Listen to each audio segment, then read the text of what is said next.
এই ব্যক্তি যেই খেজুরের মালিক ছিল, ওনার ঘরে ওনার সন্তান সন্ততি পরিবার আহলাল সবার কাছে গিয়ে তওবা করে মাফ চেয়ে ফরের হকের জন্য ক্ষমা চেয়ে এসেছে।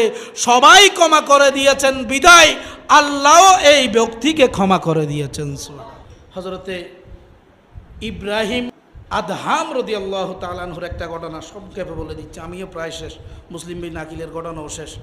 ইব্রাহিম ইবনে আদহাম রাদিয়াল্লাহু তাআলা একজন বিখ্যাত একজন আল্লাহর ওলি ছিলেন। উনি হজের জন্য মক্কায় গেলেন।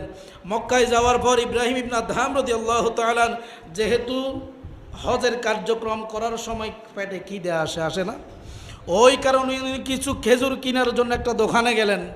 ওই জায়গার মধ্যে খেজুর কিনে আসার সময় দেখতেছে এই খেজুর দোকানের বাহিরে রাস্তায় যে কোনো একটা জায়গায় একটা খেজুর রাস্তার মধ্যে দোকানের বাহিরে পড়ে আছে।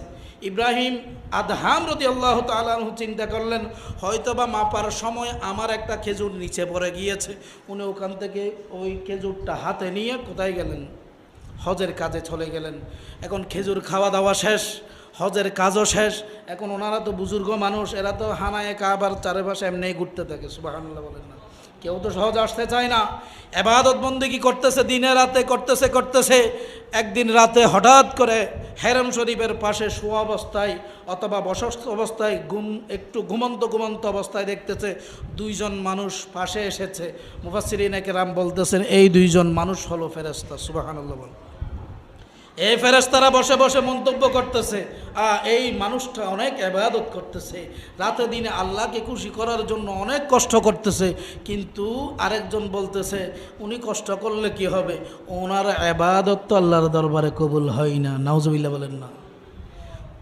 ইব্রাহিম আদহাম রাদিয়াল্লাহু তাআলা আনহু শোনার পর ওই ব্যক্তি প্রশ্ন করলো কেন তা কবুল হয় না?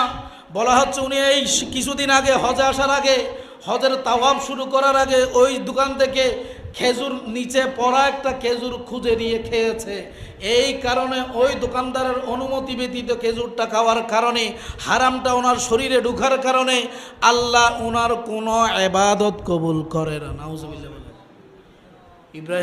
ইব্রাহিম আদহাম রাদিয়াল্লাহু তাআলা জাগ্রত হলেন, চিন্তায় পড়ে গেলেন।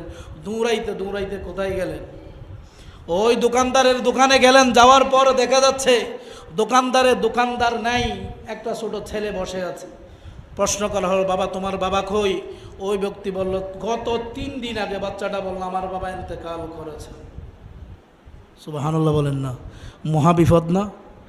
এখন কি করবেন? উনি কান্নাকাটি করতেছে,